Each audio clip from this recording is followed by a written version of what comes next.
going to Dunbit and this way to Lidaw. Hello, Ganyaw Hills. Ay, Gantaw Hills isa pa. Una niya? Oo. Ito yung main site. Mutanat lang.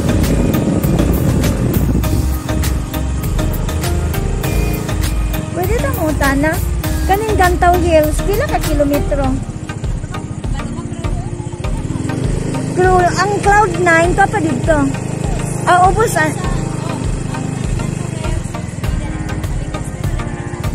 sige, salamat. Tado na mo?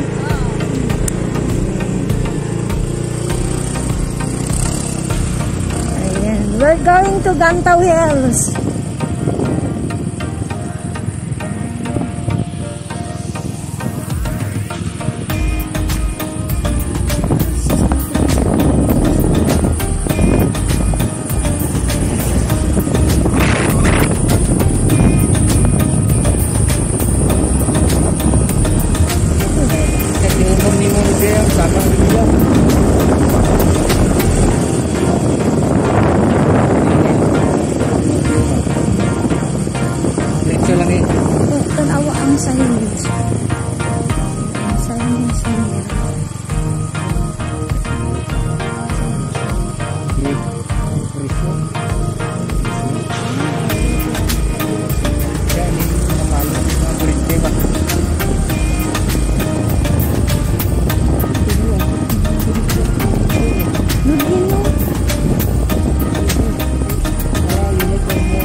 Unong gagot pa. Kaya murag blood ako. Tauran ako. Antipara.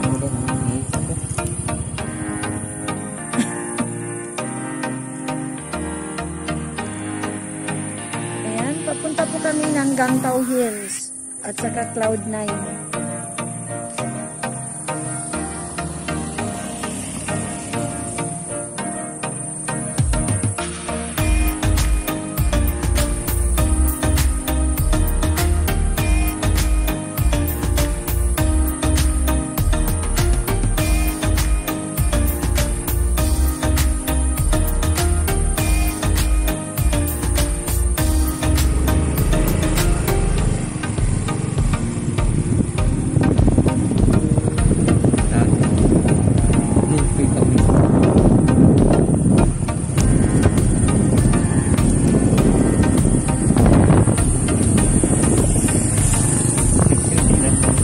So makikita natin dito ang beauty of nature talaga.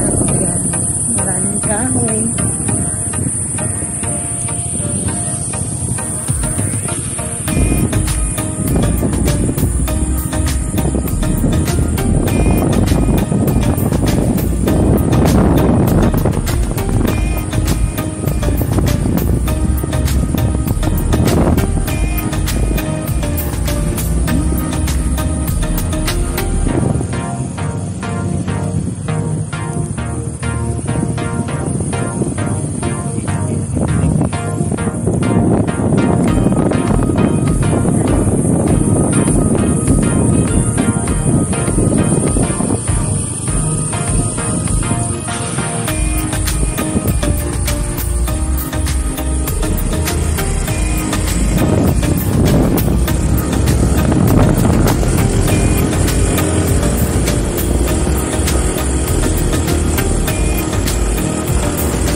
Signage. Agad ako da kami dyan. Pakapon sa medyo pa sa Gantaw Hills. Sige lang ko. Ito wala.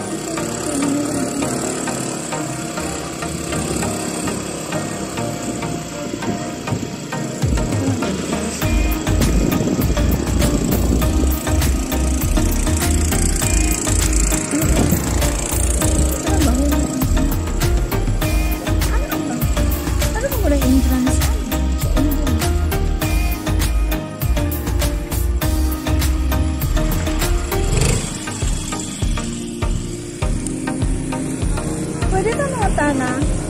Pero entrance. Ito ma'am. 50. Yes ma'am. Ang sa'yo na sa sulod. Flowers ma'am. Mga flowers. Ang Cloud9, asa bakit? Naan to ma'am. Mga pila siya ka. Ha? 800 meters. Almost 1 kilometer. Yes ma'am. So, entrance. 50. Doha.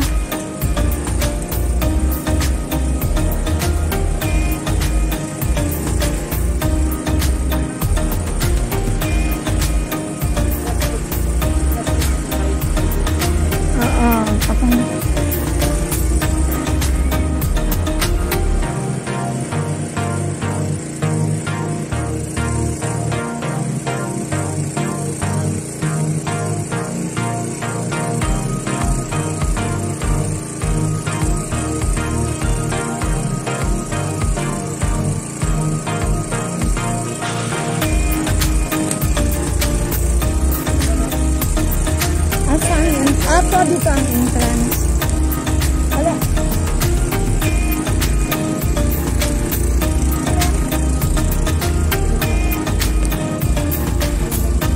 Hindi mo, nagbayad na mo ang entrance. Dito pa mo.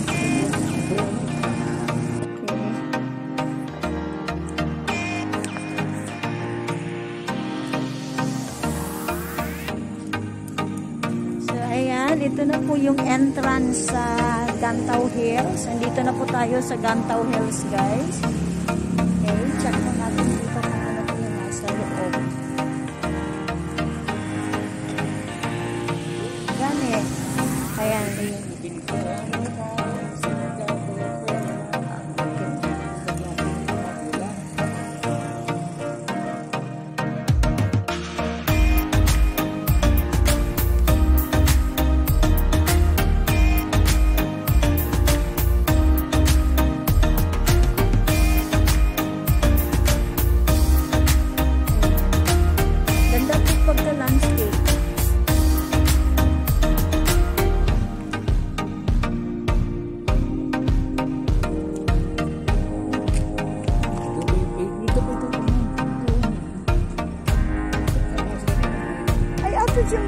Doon siya.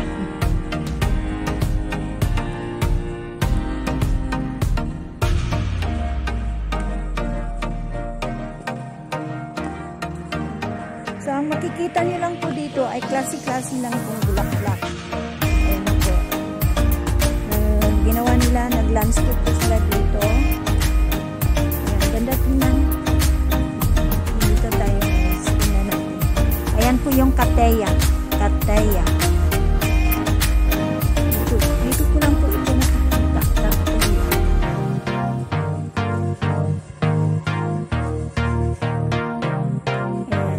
daming Kateya.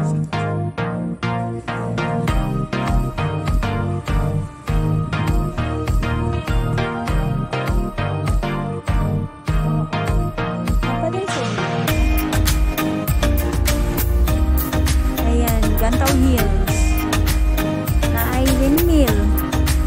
Parang tayo dito makikita ng windmill. Overlooking po siya. So, kung gusto niyo pong magpasyal dito sa Gantao Hills, napaka-easy lang po. Start lang po kayo doon sa Pinyan, sa Buanga del Norte. Then, papuntang Mutya.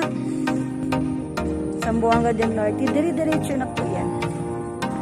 So, pagdating ninyo, meron kayo makikita na Albinda Farm. Next po sa Albinda ay yung Cecilia Plit. Then, diretso lang po ang daan. Simentado po siya lahat. So, ang makikita nyo po, meron po kayo makikita ang signage na Gantao Hills. Part na po ito ng Sergio Osmeña, Sambuanga del Norte. So, going to right. Maginaw talaga yung hangin. Napakalamig. Para na rin siyang little Baguio.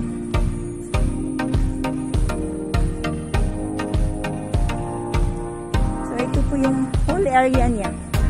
Overlooking po. So, Ayan. So, marami tayong makikita na Pattaya. So, pag medyo maaga po kayong dumating dito, parang nag-zero visibility po dito. Nag-funds. So, ayan. Tingnan nyo, may bahay pa po doon, oh. May isang bahay, oh.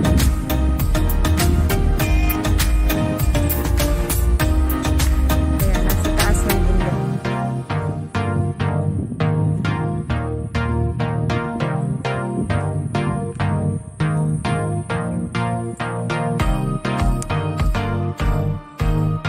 Kinsa ang yuta dito?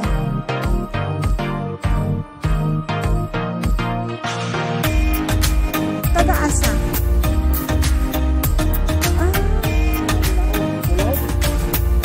Bumibyado? Bumibyado. Dili siya po rin nga. Bumibyado po kayo itong ngayon sa kapilisan. Kabrad na ko. Bumibyado naman ito. Bumibyado.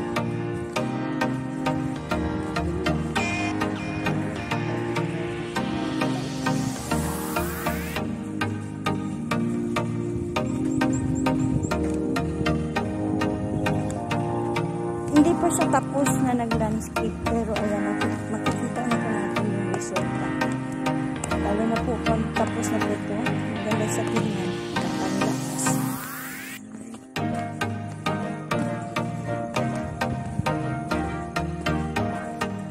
So, under development pa po siya.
Violet na gabi. Sa amin, tawag nito sa amin ay tapul.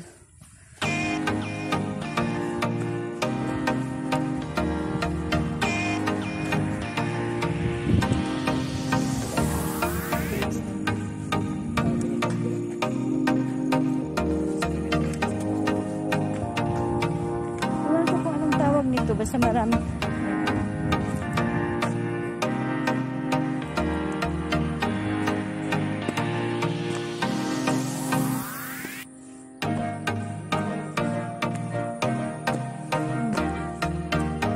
Daming sweet honey.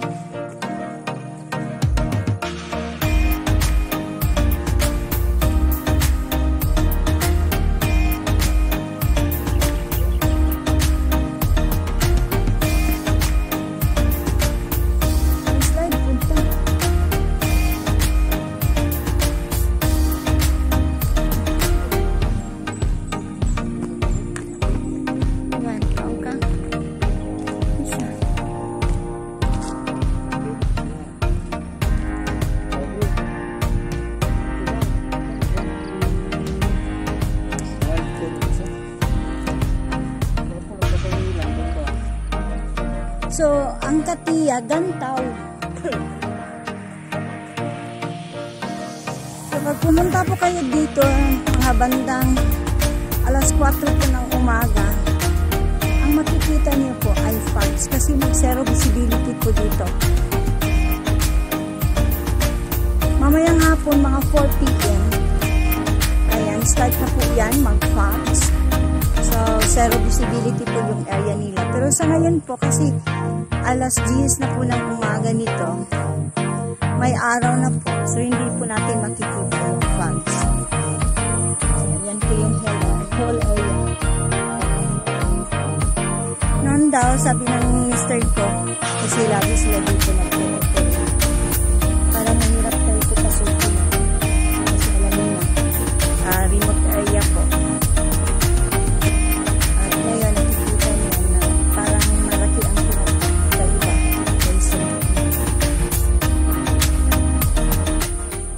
Ayan po. Pag pumunta ka na doon, ayan, medyo may fogs na po. So, dito po yung meeting area.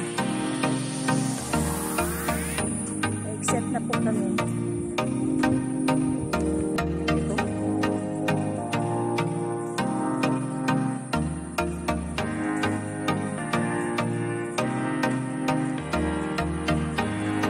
Mas maganda dito puntahan pag umaga. Kasi hindi po siya mainit.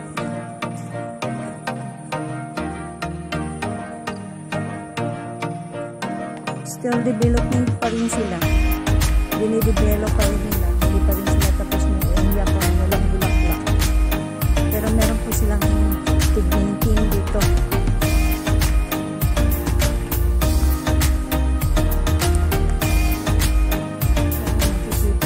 Dito lang po yan. Kasi pag doon po sa bayan yan, hindi po ganun karami yung bulaklak niya.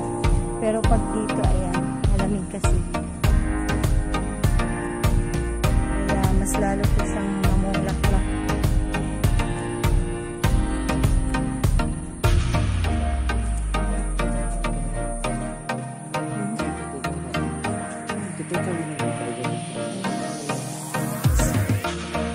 So, ang Katiya po ay, yung tawag namin noon ay Gantaw. Gantaw po siya. Kaya tinawag ng Gantaw Hills. Dito mo makikita yung Katiya. Endangered na po ito. Noon binibinta pero ngayon never na po sila nagbinta. So ayan na po yung except malabas.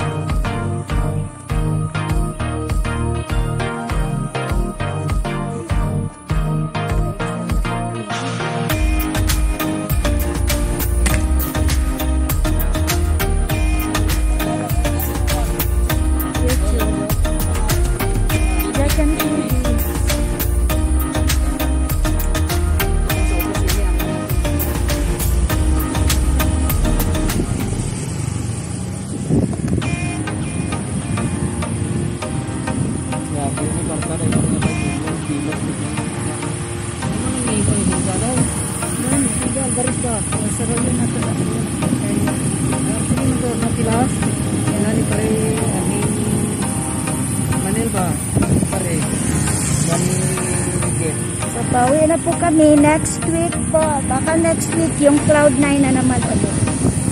So, yung Cloud 9, ang area po niya is 900 meters away from Gantaw Hills. So, parang Little Baguio, oh. Kasi yung daan niya, blind curve. Kaya konting ingat.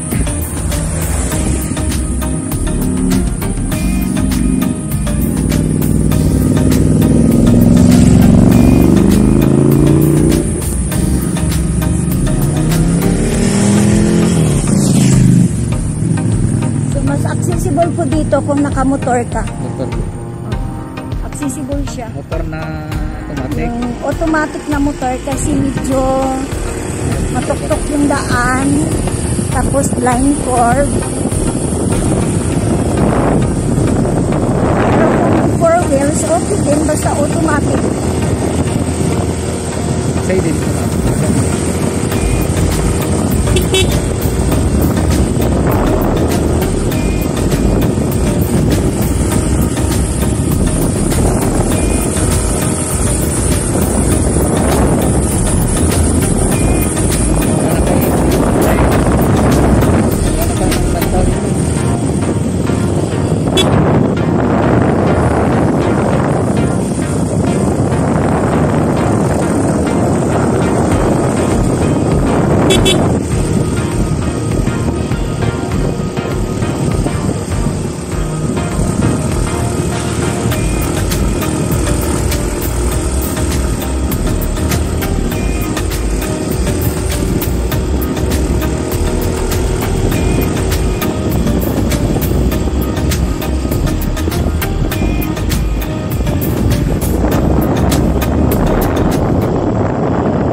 ang tawag niyan.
some kind of butterfly. Baby, you give me midnight. You whip up my appetite. Don't leave me here.